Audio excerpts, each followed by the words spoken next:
ሰላም በመላው ዓለም የምትኖሩ የሀሁ ለሁሉም የኦንላይን ትምህርት ቤት የዩቲዩብ ቻናል ቤተሰቦች በያላችሁበት ሰላማችሁ ይብዛ። ሀሁ ለሁሉም የኦንላይን ትምህርት ቤት አማርኛ፣ እንግሊዝ፣ ሂሳብ እንዲሁም የተለያዩ የማህበራዊና የተፈጥሮ ሳይንስ የትምህርት አይነቶችን ብቃት ባላቸው አስተማሪዎች 24 ሰዓት የማስተማራት አገልግሎት እየሰጠ ይገኛል። ቪዲዮ ላይ ባስቀመጥነው ስልካችን በኢሞ፣ በቴሌግራም፣ በዋትሳፕ ይደውሉልን። በተመቻችሁ ሰዓት የምትፈልጉትን የትምህርት አይነት እናስተምራለን። ሰላም እንዴት ናችሁ? የሀሁ ለሁሉም የኦንላይን ትምህርት ቤት የዩቲዩብ ቻናል ቤተሰቦች ሀሁ ለሁሉም አማርኛ፣ እንግሊዝኛ፣ ሂሳብና ሌሎችን ትምህርቶች እያስተማረ ይገኛል። በዛሬው ዝግጅታችን ለጀማሪ ተማሪዎቻችን አማርኛ ፊደላትን ቅርጽና ድምፅ እንዴት አድርጋችሁ እንደምትለዩ በቀላሉ ለጀማሪዎች ከምን ጀምራችሁ ወደ ምን መሄድ እንዳለባችሁ ከዛ በተጨማሪ ደግሞ ቃላትን ለማንበብና ለመጻፍ እንዴት አድርጋችሁ እንደምትጀምሩ የማሳያችሁ ይሆናል። ስለዚህ ቃላትን ለማንበብና ለመጻፍ የፊደላትን ቅርጽ በቀላሉ እያንዳንዳቸውን ለማወቅ ምን ማድረግ እንዳለባችሁ ይህን ቪዲዮ በትኩረት እስከ መጨረሻው ተከታተሉ። በእርግጠኝነት ይህንን በትክክል ካያችሁ ቢያንስ እንዴት አድርጋችሁ ቃላትን መጻፍና ማንበብ እንደምትችሉ የማሳያችሁ ይሆናል።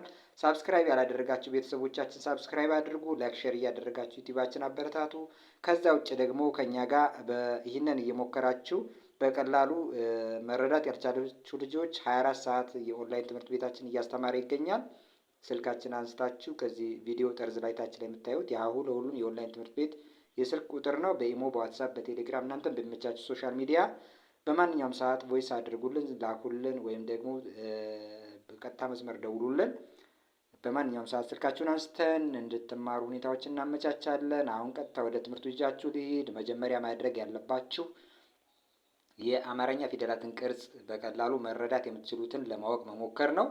ከዛ ቀጥሎ ደግሞ ከነዚህ ካወቃችኋቸው ፊደላት ቃላትን ቢያንስ ሁለት ሆሄያት ብቻ ያላቸውን ቃላት እየመሰረታችሁ ልክ እንደነዚህ በቀላሉ ለማንበብ መሞከር ነው ማለት ነው። ስለዚህ ይህን እንዴት እንደምታደርጉ እንደዚህ አድርጋችሁ እንዴት እንደምትጽፉና ከዛ በተጨማሪ ደግሞ እነዚህን ፊደላት ቢያንስ እንኳ የአንደኛና የሁለተኛ ፊደላትን በቀላሉ እንዴት እንደምትለዩ ላሳያችሁ። አብራችሁኝ ከኔ ጋር ተከታተሉ። አብራችሁኝ እየጠራችሁ ተለማመዱ። ሀ ለ ሀ መ ሰ ረ ሰ ሸ ቀ በ ቨ ተ ቸ ሀ ነ ኘ አ ከ ሀ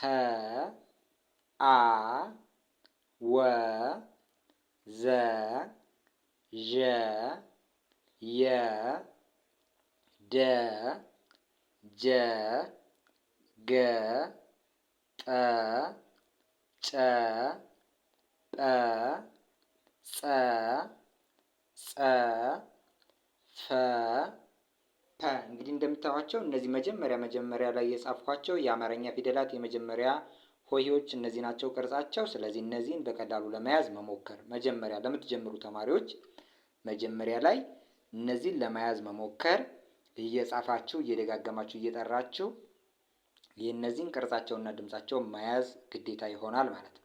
እንግዲህ እነዚህን ከያዛችሁ በኋላ እናንተ የሚጠበቀው እነዚህ ፊደላት ከሌሎች ቤተሰቦቻቸው በምንድን ነው የሚለዩት? እንግዲህ የአማርኛ ፊደላት ሙሉ የአማርኛ ፊደላት 34 ናቸው። እነዚህ 34ቱ ወደ ጎን 7 ቤተሰብ ይኖራቸዋል።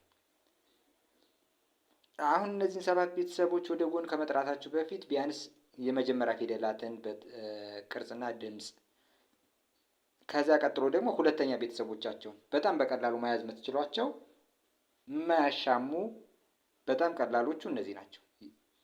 የመጀመሪያ ፊደላትን መያዝ ግዴታ ነው፣ ቅርጻቸውና ድምጻቸውን መያዝ። ከዛ ቀጥሎ ሁለተኛ ቤተሰቦቻቸውን መያዝ ደግሞ ቀላል ነው። የመጀመሪያዎቹን ከያዛችሁ በኋላ ሁለተኛ ቤተሰቦቻቸውን መያዙ ቀላል ነው። እናንተ ይህን ያህል አድካሚ ነገር ምናምን የለውም። ሀን ከያዛችሁ በኋላ ይህን ሀ የሚባል ፊደል ለጎኑ ላይ አግድም መስመር መጨመር። ለን ከያዛችሁ በኋላ ይህን ለ የሚባል ፊደል ከጎኑ ላይ አግድም መስመር መጨመር። ይህን ሀ ከያዛችሁ በኋላ ቅርጹና ድምጹን ሁለተኛ ቤተሰቡን ለመያዝ ከጎኑ ላይ አግድም መስመር መጨመር። መ የሚባለውን ይህን ፊደል ቅርጹና ድምጹን በስርዓት እንደዚህ ቅርጹን ይህን እንደሚመስል ከያዛችሁ መ እንደሚባል ካወቃችሁ ሁለተኛ ፊደሉ ሙ የሚባለው ከጎኑ ላይ አግድም መስመር በመጨመር መጻፍ እንደሚቻል ማወቁ በጣም ቀላል ነው የሚሆነው። ሰ የሚባለውን ፊደል ወይም ደግሞ ይህን ፊደል ሰ እንደሚባልና ይህ ቅርጽ እንዳለው ጽፋችሁ ሰ እንደሚባል ስሙን ጠርታችሁ ካወቃችሁ ሁለተኛ ቤተሰቡ ሱ ይባላል። ይህን ሱ የሚባለውን ፊደል ደግሞ ከጎኑ ላይ አግድም መስመር መጨመር። ረ የሚባለውን ይህ ቅርጽ እንዳለውና ረ እንደሚባል ካወቃችሁ ሩ የሚባለው ደግሞ እንደዚሁ ከዚህ ጋር ላይ የሆነ መስመር መጨመር ነው የምታዩት። ሰን ይህ ቅርጽ እንዳለው ካወቃችሁ ሱ የሚባለው ደግሞ ከጎኑ ላይ አግድም መስመር መጨመር። ሸን ካወቃችሁ በኋላ ይህ ሸ የሚባል ቅርጽና ድምፁ ሸ እንደሚባል ቅርጹ ይህን እንደሚመስል ከያዛችሁ ሹ የሚባለው ሁለተኛ ቤተሰቡ ደግሞ ከጎኑ ላይ አግድም መስመር መጨመር። ቀን እንደዚሁ ከያዛችሁ ቁ የሚባለው ደግሞ አግድም መስመር መጨመር። በን እንደዚሁ ከያዛችሁ በኋላ ቡ ሂ ነው፣ አግድም መስመር ከጎኑ ላይ አለው። ቨን ከያዛችሁ በኋላ ቡ ከጎኑ ላይ አግድም መስመር መጨመር ነው። ተን ከያዛችሁ በኋላ ቱን ለመጻፍ ያው አግድም መስመር መጨመር። ቸን ከያዛችሁ በኋላ ቹ አግድም መስመር መጨመር ነው። ሀን ከያዛችሁ በኋላ ሁ አግድም መስመር መጨመር። ነን ከያዛችሁ በኋላ ኑ የሚባለውን ፊደል ለመያዝ አግድም መስመር መጨመር ነው። ኘ የሚባለውን ካወቃችሁ ኙ የሚባለው ደግሞ አግድም መስመር መጨመር። አ የሚባል ፊደል ይሄ ነው። አን ካወቃችሁ ኡ የሚባለው ደግሞ ከጎኑ ላይ አግድም መስመር መጨመር ነው። ከሚባለውን በስርዓት እንደዚህ ካወቃችሁ ኩ የሚባለው ደግሞ እንዲሁ አግድም መስመር መጨመር። ሀ ከዚያ ሁ፣ አ ኡ፣ ወ ው፣ ዘ ዙ፣ ዠ ዡ፣ የ ዩ፣ ደ ዱ፣ ጀ ጁ፣ ገ ጉ፣ ጠ ጡ፣ ጨ ጩ፣ ጰ ሂ ጱ፣ ይህ ጸ ይህ ጹ፣ ይችም ጸ ይችም ጹ ናት። ፈ ፉ፣ ፐ ፑ። ስለዚህ የምታዩት አሁን ጀማሪ ተማሪዎች መጀመሪያ ላይ ሰባቱን ቤተሰቦች ቅርጻቸውንና ድምጻቸውን ለመያዝ ይህን ያህል ትግል ውስጥ ከመግባታችሁ በፊት መጀመሪያ ማድረግ ያለባችሁ የመጀመሪያ ፊደላትን ማወቅ፣ ከዚያ ወደ ጎን ሰባቱን ፊደል ቅርጻቸውን እንኳን በጥሞና ይህን ያህል ሙሉ ለሙሉ መያዝ ባትችሉ መጥራት መቻል። ሀሁ ሂ ሀ ሄ ህ ሆ ለሉ ሊላ ሌ ል ሎ እያላችሁ ቅርጻቸውንና ድምጻቸውን በትክክል ለማወቅ ደግሞ መጀመሪያ ላይ ቀላሎቹን መጀመር። ምክንያቱም መጀመሪያ ላይ ሁሉም ሰው የመጀመሪያ ፊደላትን ማወቅ ግዴታ ነው። እንግዲህ አማርኛ ፊደላትን ለማጥናት የመጀመሪያ ፊደሎቹ ጋር ማያዙ ግዴታ ይሆናል። እነሱን ከያዛችሁ በኋላ በቀላሉ ልትይዙት የምትችሉ ቀጣዩ የፊደላት ቅርጽ የሚሆነው ከዚያው ከጎኑ ላይ የተጻፉትን ሁለተኛ ቤተሰቦቻቸውን ነው። እነዚህ ሁለተኛ ቤተሰቦቻቸው ደግሞ ከመጀመሪያው ከእናንተ መጀመሪያ ላይ አጥንታችሁ እየደጋገማችሁ ጽፋችሁ ከያዛችሁት የመጀመሪያ ፊደላት የሚለዩት ከጎን ጎናቸው ላይ ተጨማሪ ነገር አግድም አግድም መስመር አለው። ስለዚህ በቀላሉ ይህንን ትይዛላችሁ ማለት ነው። ይህንን ያዛችሁ ማለት ሌላ ሶስተኛ፣ አራተኛ፣ አምስተኛ፣ ስድስት፣ ሰባት፣ ስምንት ወይም ውስብስብ ፊደላት የሚባሉትን መያዝ የለባችሁም ማለት ግን አይደለም። እንግዲህ ስትጀምሩ በዋናነት ይህንን ከያዛችሁ ሌላው ሶስተኛ፣ አራተኛ፣ አምስተኛ ደግሞ እንደዚሁ በሂደት እያያችሁ ትሄዳላችሁ። ግን በቀላሉ ቢያንስ ይህንን በአንድ ቀን፣ በሁለት ቀን፣ በሶስት ቀን በትንሽ ጊዜያት ውስጥ እነዚህን ካወቃችሁ ሌላው ደግሞ እንደዚሁ በዛው መንገድ ትሄዳላችሁ ማለት ነው እንጂ ሙሉ ፊደላት ያስፈልጋሉ። ግን ለመጀመር ቢያንስ የመጀመሪያ ፊደላትን የግድ ነው። የመጀመሪያ ፊደላትን ካላወቃችሁ ከባድ ነው የሚሆን። የመጀመሪያ ፊደላትን ካወቃችሁ ደግሞ ሁለተኛ ቤተሰቦቻቸውን ማወቁ እናንተን እንድትለፉ ወይም ደግሞ እንድታጠኑ ምናምን የሚጠይቅ ነገር አይደለም። ከጎነ ጎናቸው ላይ አግድም አግድም መስመር እንደሚጨመርባቸው ማወቅ ብቻ በቂ ነው። ከዚያ በኋላ ድምጻቸው ደግሞ ሀ የነበረው ሁ፣ ለሉ፣ ሀሁ፣ መሙ። እንግዲህ የመጀመሪያው መ ከሆነ ሁለተኛው ሙ።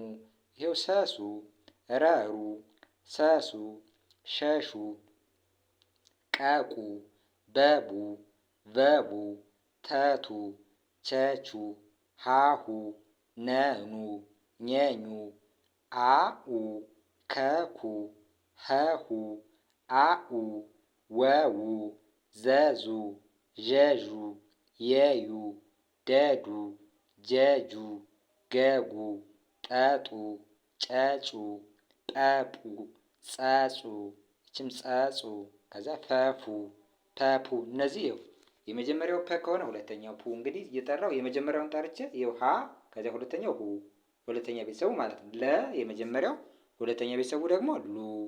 የመጀመሪያው ሀ፣ ሁለተኛ ቤተሰቡ ሁ። የመጀመሪያው ፊደል መ፣ ሁለተኛ ቤተሰቡ ሙ። የመጀመሪያው ሰ፣ ሁለተኛ ቤተሰቡ ሱ። የመጀመሪያው ረ፣ ሁለተኛ ቤተሰቡ ሩ። የመጀመሪያው ሰ ነው፣ ሁለተኛ ቤተሰቡ ሱ። የመጀመሪያው ሸ ነው፣ ሁለተኛ ቤተሰቡ ሹ። የመጀመሪያው ቀ ነው፣ ሁለተኛ ቤተሰቡ ቁ ነው። የመጀመሪያ በ ነው፣ ሁለተኛ ቤተሰቡ ቡ። የመጀመሪያ በ ሁለተኛ ቤተሰቡ ደግሞ ቡ። ተ የሚባለው ሁለተኛ ቤተሰቡ ቱ። ቸ ሁለተኛ ቤተሰቡ ቹ። ሀ ሁለተኛው ቤተሰቡ ሁ። ነ ሁለተኛ ቤተሰቡ ኑ። ኘ ሁለተኛ ቤተሰቡ ኙ። አ ሁለተኛ ቤተሰቡ ኡ። ከ ሁለተኛ ቤተሰቡ ኩ። ሀ ሁለተኛ ቤተሰቡ ሁ። አ ሁለተኛ ቤተሰቡ ኡ። ወ ሁለተኛ ቤተሰቡ ው። ዘ ሁለተኛ ቤተሰቡ ዙ። ዠ ሁለተኛ ቤተሰቡ ዡ። የ ሁለተኛ ቤተሰቡ ደግሞ ዩ ይባላል። ከዚያ ደ ዱ። ይኸው ጀ ጁ። ገ ይጉ። ይሄ ጠ ከጎኑ ያለው ጡ።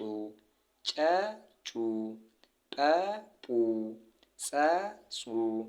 ጸ ጹ። ፈ ፉ።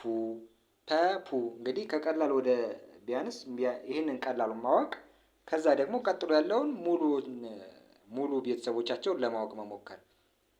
አሁን በአንድ የሙሉ ፊደላትን ቅርጽና ድምፅ ለማወቅ ብትሞክሩ ከባድ ነው ብላችሁ እንድታስቡ ያደርጋል ማለት ነው። ስለዚህ በቀላሉ ቢያንስ አንደኛና ሁለተኛ ፊደላትን በቀላሉ ካወቃችሁ ሶስተኛውን ለማወቅ ደግሞ እነዛ ከእግራቸው ላይ ወደ አንድ በኩል ሸፈፍ ያለ ነገር አለው። ሲቀጥል አራተኛ፣ ከዛ አምስተኛ፣ ስድስት፣ ሰባት እያላችሁ በቀላሉ መያዝ ትችላላችሁ። ስለዚህ ፊደላትን ስታጠኑ በቅደም ተከተል ረጋ ብላችሁ ከቀላሉ ከዛ ቀላሉን ነገር ከያዛችሁ በኋላ በሂደት ደግሞ የሚከብዷችሁን እያጠናችኋቸው ትሄዳላችሁ ማለት ነው። ስለዚህ በቀላሉ መያዝ የምትችሉት የመጀመሪያ ፊደላትን፣ ከዚያ ቀጥሎ ሁለተኛ ቤተሰቦቻቸው ከመጀመሪያ ፊደላት ላይ አግድም መስመር በመጨመር የተመሰረቱ ናቸው። ቀላል ናቸው፣ ትይዛላችሁ።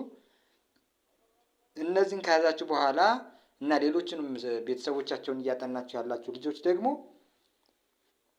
ቃላት የሚባል ነገር ለመጻፍ ለማንበብ ቃላት መጻፍ ማንበብ ለመጀመር ከነዚሁ ከቀላሉ እናንተ በአእምሯችሁ ከተቀረጹት ከምታውቋቸው ላይ ቃላት እየጻፋችሁ ማንበብ መጻፍ መጀመሪያ። እንግዲህ ሌላው 3፣ 4፣ 5፣ 6 እና ሌሎችን ፊደሎች እያጣመራችሁ ለመጻፍ ስትሞክሩ ሊከብዳችሁ ይችላል። ግን እነዚህ የመጀመሪያ እና ሁለተኛ ቤተሰቦቻቸው መጀመሪያውኑ ስታጠኑ በቀላሉ የያዛችኋቸው ስለሆኑ እነዚህን ተጠቅማችሁ ቃላት እየጻፋችሁ መለማመድ፣ መጻፍና ማንበብ መለማመድ። ለምሳሌ እናንተ በሉ ብላችሁ ለመጻፍ በምታውቁት የመጀመሪያ ፊደሉ ነው በ።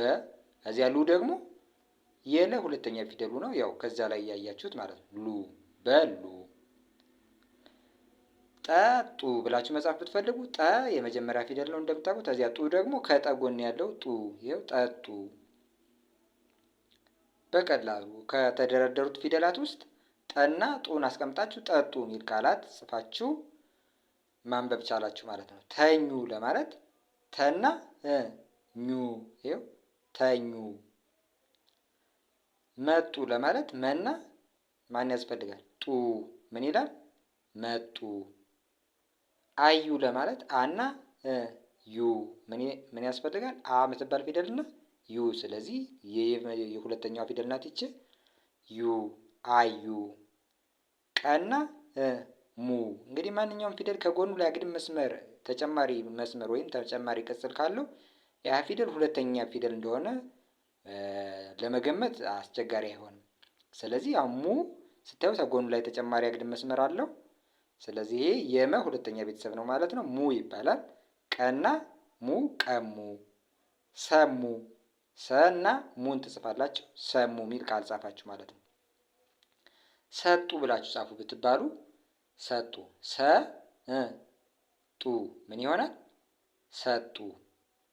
ዘሩ ብለን እንጻፍ ብንል ዘና ማን ነው የሚያስፈልገን? ሌላ ሩ። ዘሩ።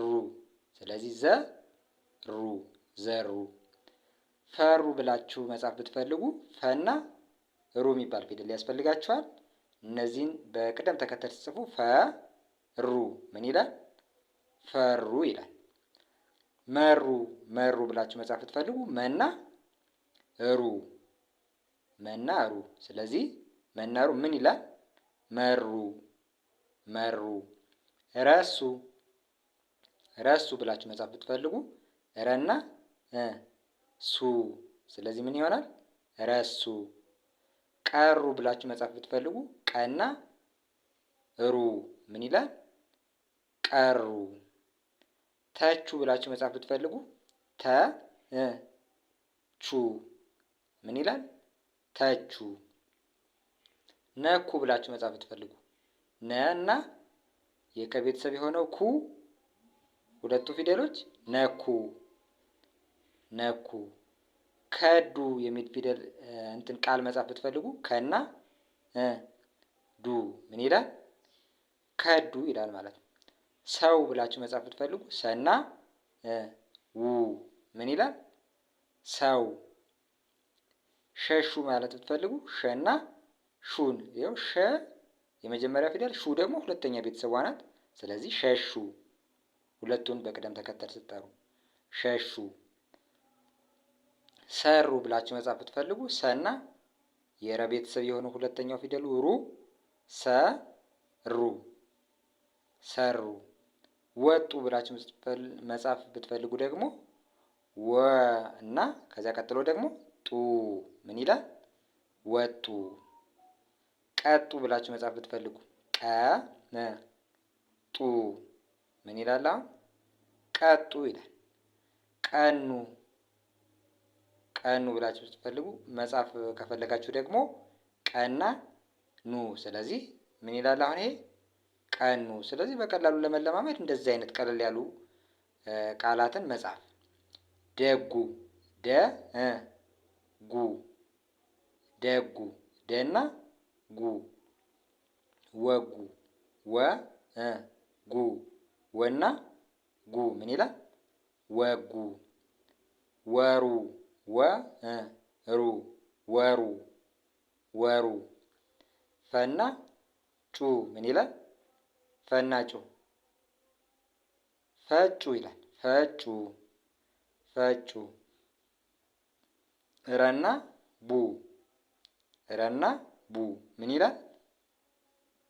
ረቡ ረቡ ይላል። አና ሙ አና ሙ ምን ይላል? አሙ ይላል። አሙ። ወና ጉ ምን ይላል? ወጉ ወጉ ይላል። ረና ጩ ምን ይላል? ረጩ ረጩ። ዘና ጉ ምን ይላል? ዘጉ ዘጉ። በና ጉ ምን ይላል? በጉ። ስለዚህ ምን ይላል? በጉ። ይኸው በጉ ላላ ማድረግ። ተና ኩ ምን ይላል? ተኩ ተኩ። ለና ኩ ምን ይላል? ለኩ ለኩ። ሸና ጡ ሸጡ ምን ይላል? ሸጡ ሸጡ። በና ሩ በሩ በሩ በሩ። ጠና ሉ ጠሉ ጠሉ። አና ሉ አሉ አሉ። ነና ቁ ነቁ ነቁ። ወና ቁ ምን ይላል? ወቁ ወቁ። ከና ሱ ምን ይላል? ከሱ ከሱ። ጠና ኑ ምን ይላል? ጠኑ ጠኑ። ስለዚህ እነዚህ የምታዩቸው የአማርኛ ፊደላት የመጀመሪያ ሆሄያትና ሁለተኛ ቤተሰቦቻቸው ሁለተኛ ሆሄዎች የለሉ ጠጡ እያልን ያየናቸው እነዚህ ከ34ቱ ፊደላት ውስጥ የመጀመሪያዎች፣ እዚያ ሁለተኞች ደግሞ ጎነ ጎናቸው ላይ አግድም አግድም መስመር ተጨምሮባቸው አንዳንዴም ደግሞ ሁለት ሁለት እና ሶስት ተመሳሳይ ድምፅ ያላቸው በቅርጽ የተለያዩ አሉ። ለምሳሌ ይቺ ሀሌታ ውሃ፣ እዚህ ጋር ሀመር ውሃ፣ ሌላኛዋ ደግሞ ይቺ ብዙሃን ውሃ የምትባላለች። ስለዚህ ሀ ሶስት ሀዎች አሉ። እነዚህን ያዙ። ተመሳሳይ ድምፅ ነው ያላቸው፣ በቅርጽ ነው የሚለያዩት። ከዛ እዚህ ጋር ሰ አለች፣ እዚህ ጋር ሰ ሁለት ሰ። ስለዚህ እነዚህ ቤተሰቦች ሰሰ ሱሱ ሲሲ እያለ ይቀጥላል። ይኸው ሀም ሀ ይኸው ሀ ሁ ከዚያ ሂ ሃ እያለ ይቀጥላል እስከ ሰባተኛ ቤተሰቦቻቸው ሶስቱ እየተመሳሰሉ ይሄዳሉ ማለት ነው። ወይም ተመሳሳይ ድምፅ እየኖራቸው በቅርጽ ግን የተለያዩ እየሆኑ ማለት ነው። ሌላው አ የሚባል ፊደል አለ። ይሄው አ እዚች ጋር እዚች ጋር ቢቀጥልም ኢ ቢሆንም ያው እዚህ ጋርም ኢ ትኖራለች። አ ቢሆን አ ኤ እያለ ይቀጥላል ማለት ነው። የጸ የሚባሉ ሁለት ፊደሎች አሉ። ይችና ይቺ ጸ ይሄው ጸ ይቺ ጹ ከዚያ ጺ እያለ ቢቀጥልም እስከ ሰባተኛ ቤተሰቦቻቸው በድምፅ ይመሳሰላሉ፣ በቅርጽ ይለያያሉ። እሱንን ያዙ። አልነገርኳችሁም። እዚያ ውጭ እነዚህን ደግሞ በቀላሉ የመጀመሪያ ፊደላትን በደንብ ያዙ። ከዛ ሁለተኛ ቤተሰቦቻቸው ደግሞ ከመጀመሪያ ፊደላት የሚለዩት ጎነ ጎናቸው ላይ ያለው አግድም መስመር ስለሆነ በቀላሉ መያዝ አለባችሁ። እንግዲህ እነዚህን በቀላሉ ቅርጻቸውና ድምጻቸውን ከያዛችሁ ቃላትን ለማንበብና ለመጻፍ ለመጀመር ደግሞ እንደነገርኳችሁ የመጀመሪያና ሁለተኛ ፊደላትን ብቻ እየተጠቀማችሁ ቀለል ያሉ የምታውቋቸውን ቅርጻቸውና ድምጻቸውን የምታውቋቸውን ፊደላት እየተጠቀማችሁ እየጻፋችሁ ተለማመዱ። ቪዲዮውን እየደጋገማችሁ እዩት። ከዛ ውጭ ለማንበብ ለመጻፍ አማርኛ፣ ሂሳብ፣ እንግሊዘኛ እና ሌሎችም ትምህርቶች በአጭር ጊዜ ውስጥ እናንተ የምትፈልጉትን ትምህርት ለማግኘት ሀሁ ለሁሉም የኦንላይን ትምህርት ቤት 24 ሰዓት እያስተማረ ይገኛል። በማንኛውም ሰዓት ደውሉልን፣ ቴክስት አድርጉልን፣ ቮይስ አስቀምጡልን። የእናንተ ስልካችሁን አንስተን በእናንተ በሚመቻችሁ ሰዓት እንድትማሩ እናደርጋለን። የዛሬ ትምህርታችን እዚህ ጋር አጠናቀቅን። በቀጣይ ዝግጅት እስከምንገናኝ ሰላም።